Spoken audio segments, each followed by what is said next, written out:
Menjalankan bisnis dengan hati itu seperti menggoreskan canting di atas kain, butuh ketenangan, kepasrahan, dan keikhlasan agar setiap coretan yang rumit bisa berubah menjadi sebuah keindahan.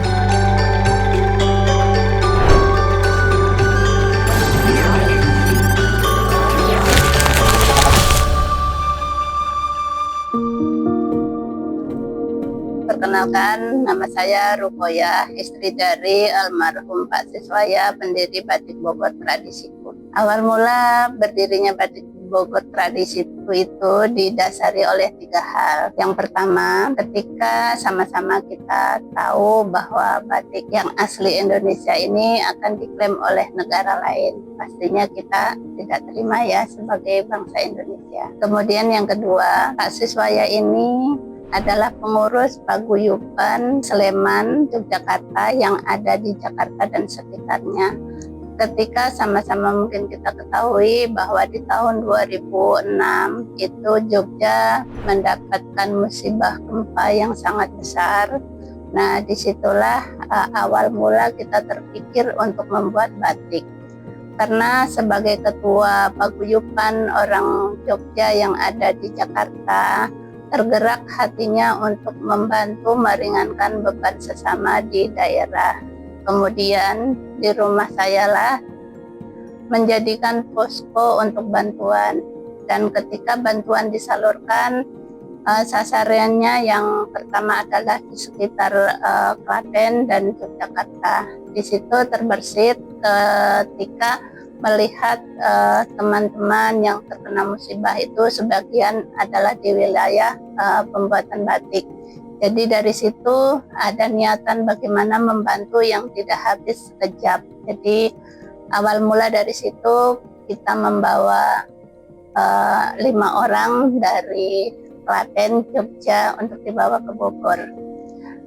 Kemudian yang ketiga, karena kami merantau dari Jawa Tengah, Jogja ke Bogor ini sudah cukup lama, sudah sekitar 30 tahun. Ingin rasanya apa yang bisa kami berbuat untuk Kota Bogor. Nah, 3 dasar itulah yang mendasari kami membuat batik di Kota Bogor. Baru terrealisasi niatan yang dari 2007, di 2008 kami memulai membuat batik di Kota Bogor dengan motif-motif yang mengarah ke motif-motif Bogor. Awalnya kami memang sangat bingung sekali karena Bogor yang tidak ada batik tidak bisa menjadikan acuan kami untuk memulai motif apa yang perlu kami buat. Akhirnya di akhir tahun 2008 dari Dinas Perindustrian mengadakan acara yang dinamakan Klinik Desain pada saat itu, yang akhirnya dari situ melahirkan motif terbaru kita yang akhirnya dilaunching oleh Ketua Dekranasda Kota Bogor pada hari jadi Kota Bogor yang ke-527. Setengah tahun pertama kami asal membuat batik. Artinya kami sudah membawa 5 orang, tetap kami memproduksi setiap harinya, namun belum tahu motif apa yang akan bakal laku atau bisa menjadikan ikon untuk Kota Bogor. Sementara batik yang sudah identik dengan Solo, Jogja, Cirebon, dan Pekalongan ya, di Bogor sama sekali kita terus belum mendapatkan inspirasi atau gambaran motif Bogor seperti apa. Kemudian diadakanlah pertemuan para budayawan se-Kota Bogor yang diinisiasi oleh Dekranasda waktu itu. Jadi dari para sesepuh budayawan Kota Bogor itu memberikan masukan bahwa ikon-ikon Bogor yang bisa dibuat. Contohnya lihat di kebun raya, ada kujangnya, ada kijangnya, dan ada teratenya, dan akan banyak lagi pastinya. Nah, setelah kami mendapatkan masukan dari para budayawan itulah kita baru pikir, oh iya ya gitu seperti apa. Akhirnya setelah motif yang pertama kali kami namakan motif kujang kijang, kemudian disusul dengan motif yang ketika sudah mendapatkan masukan, yaitu ada motif kujang gerimis, ada taman kijang, dan Taman Teratai atau Kebun Raya dan yang lain-lain. Memproduksi itu tepatnya di tanggal 13 Januari tahun 2008. Kami memanfaatkan rumah kos-kosan yang saat tahun 2008 itu sudah tidak laku lagi karena dengan krisis yang sudah ada itu, yang tadinya ditempatin oleh para pekerja pabrik, mungkin ya pabrik banyak yang gulung tikar dan mereka banyak yang di PHK, akhirnya kos-kosan kami itu kosong. Akhirnya ketika kepikir kami ingin membuat batik di Kota Bogor ini, kami memang punyanya lahan ya di tempat yang memang kurang menjual kalau untuk untuk showroom ya, tapi kalau untuk workshopnya sih oke, karena memang tempatnya agak terpencil dan ada di pinggir kali, jadi aman untuk ketenangan memproduksi itu sangat bagus di situ. Tapi memang kami punyanya itu bagaimana yang memproduksi tidak mengeluarkan biaya untuk sewa tempat. Jadi kami memanfaatkan tempat yang ada. Membuat batik memang pada dasarnya pekerjaan yang kelihatan, pastinya bisa diikutin oleh siapapun asal ada kemauan.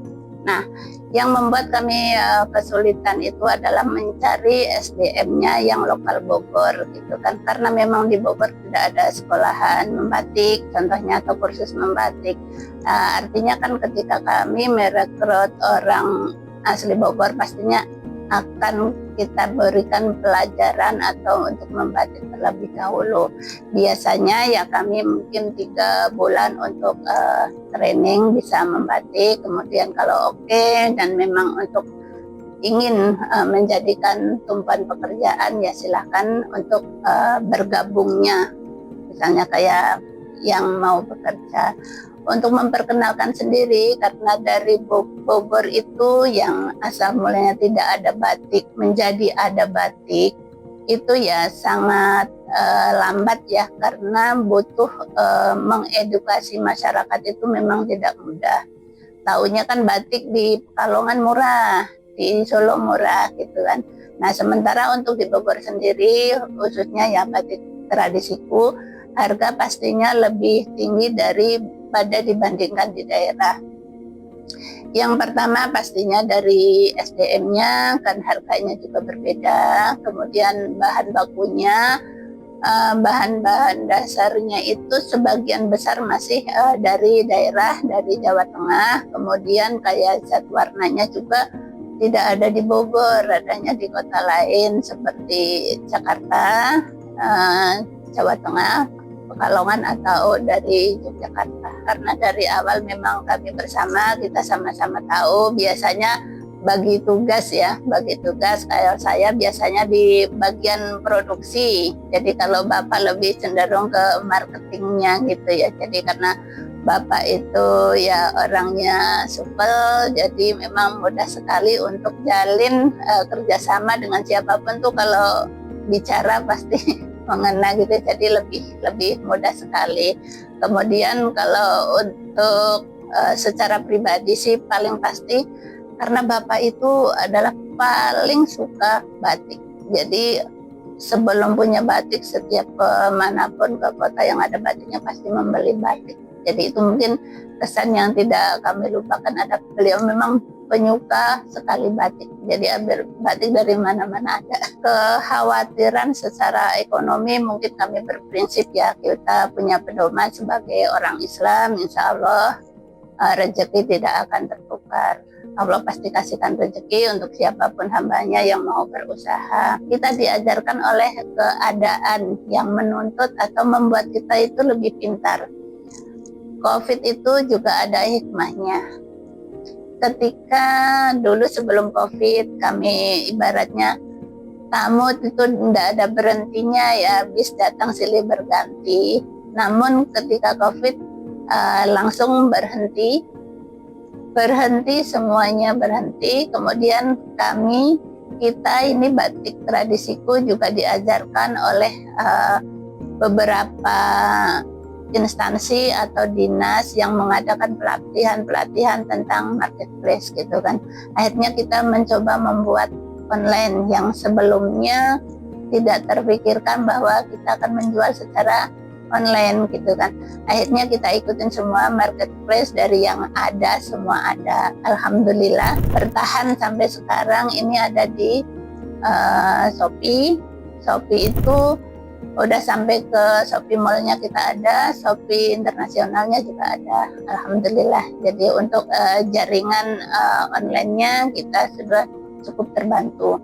Kemudian kalau untuk offline-nya kami memang secara ini berkurang dari kunjungan-kunjungan, namun kami masih tetap mengerjakan pesanan-pesanan yang hingga saat ini ya alhamdulillah masih terus bergulir. Dari dulu Bapak ada sampai sekarang Bapak tidak ada, alhamdulillah yang pesanan continue seperti sekolahan masih tetap sampai sekarang. Yang membuat semangat kita untuk terus ini adalah mereka, anak-anak yang memproduksi. Jadi itulah yang menyemangati kita membuat semangat bahwa kita tidak hanya sendiri, kita tidak egois hanya untuk kepentingan saya pribadi dan keluarga, namun saya memikirkan mereka yang sudah di sini dan mereka bergantung untuk keselanjutan anak dan istri yang ada di rumah. Yang masih bertahan itu justru yang awal, itu yang mereka bergabung dari 2010, 2011 yang masih sampai sekarang itu ada. Jadi ya kita mencoba, kita mendudukkan ketika ada masalah ya kita coba selesaikan dengan bersama-sama masalahnya seperti apa. Kemudian ketika ada kekurangan, mungkin apa yang bisa menunjang untuk lancarnya produksi, stabilnya produksi, ya kita bicarakan apa yang perlu kita beli kalau memang ada dananya. Kita sekarang lebih pada keterbukaan. Ketika dari bagian produksi membutuhkan apa ya tolong dikomunikasikan, jangan sampai ketika ada pesanan harusnya ini dikerjakan, kita di depan sudah menerima order sekian hari selesai, ternyata salah satu komponennya nggak ada, contohnya obat nggak ada atau kain habis, jangan sampai seperti itu. Jadi kita harus bekerja sama benar. Memang tidak mudah ya ketika guyuran kain printing itu membanjiri Indonesia gitu ya.